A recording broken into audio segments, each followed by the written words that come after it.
There are moments in history when you feel the ground shift beneath your feet. January 3, 2026, might have been one of them. In the early morning darkness, while most of South America slept, U.S. Special Operations Forces descended on Caracas. Their mission was audacious and unprecedented: to capture a sitting head of state on foreign soil. By sunrise, Nicolás Maduro, the man who had ruled Venezuela for over a decade, was captured and flown aboard the USS Iwo Jima, owned for Brooklyn. The operation succeeded, but it raises critical questions that may haunt American foreign policy for years to come. Hey everyone, welcome back.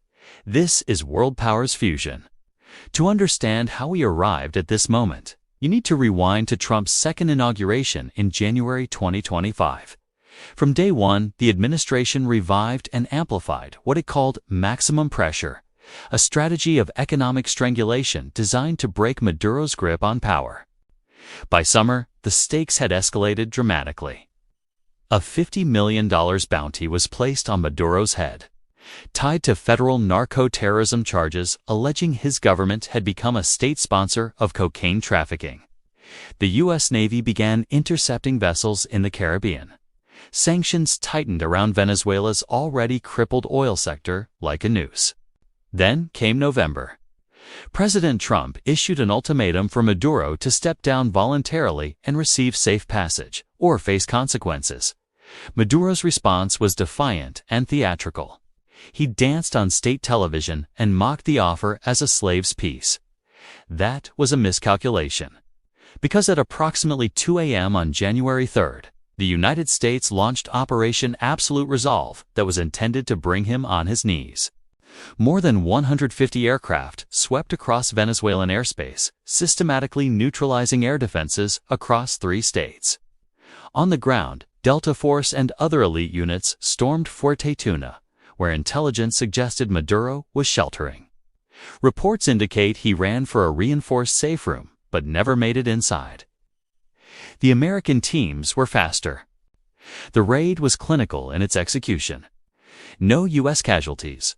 Maduro and his wife, Cilia Flores, were extracted within hours, but the human cost was real. At least 40 people died. Venezuelan soldiers, security personnel, and civilians caught in the wrong place at the wrong time. Their names haven't made international headlines. Their families are grieving in silence. By dawn, the image that will define this moment had already circulated globally: a blindfolded Maduro, dressed in a sweatsuit, seated on the deck of an American warship. Humiliated, powerless. A warning. At Mar-a-Lago, President Trump wasted no time framing the intervention in economic terms, saying he's going to have the largest U.S. oil companies go into Venezuela, spend billions, and start making money for the country. Venezuela sits atop 303 billion barrels of proven oil reserves, the largest on Earth, but decades of mismanagement, corruption, and sanctions have left its infrastructure in ruins. Trump's vision is straightforward. American companies rebuild the sector. Oil revenues fund the political transition in Venezuela. And the U.S. secures a strategic energy partner in the Western Hemisphere. It sounds efficient, but it also sounds deeply troubling to critics who see echoes of imperial overreach. Here's where the politics gets messy. While Trump claims the U.S. is running Venezuela's transition, the country's Supreme Court has ordered Delcy Rodriguez, Maduro's vice president and a longtime Socialist Party loyalist, to assume interim authority. Secretary of State Marco Rubio is also reportedly in talks with her about next steps.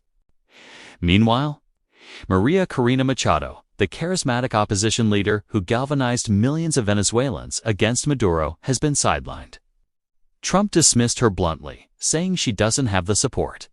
This obviously means Washington appears more comfortable working with existing power structures than risking chaos by empowering a grassroots opposition that might not follow American scripts. In Doral, Florida, home to one of the largest Venezuelan diaspora communities in the U.S., people poured into the streets to celebrate. For them, Maduro's capture represents justice delayed but finally delivered. Years of suffering, of watching their homeland collapse seemed validated in that moment.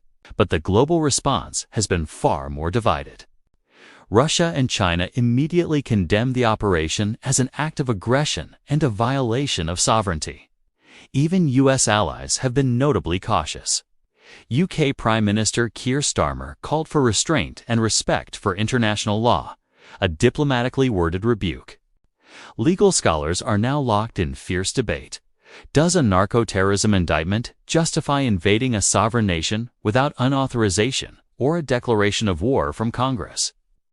Is this a legitimate law enforcement action or regime change dressed in legal language? The uncomfortable truth here is that precedent matters. If the United States can justify military intervention based on criminal indictments, what stops other powers from doing the same? What happens when China claims the right to extract a dissident from Taiwan? When Russia justifies operations in neighboring states under similar pretexts? Right now, Maduro has made appearances in Manhattan court, and the UN Security Council has convened emergency sessions. But the questions on ground are these. Will Venezuela's military accept this reality? Or will factions loyal to Maduro launch a guerrilla insurgency?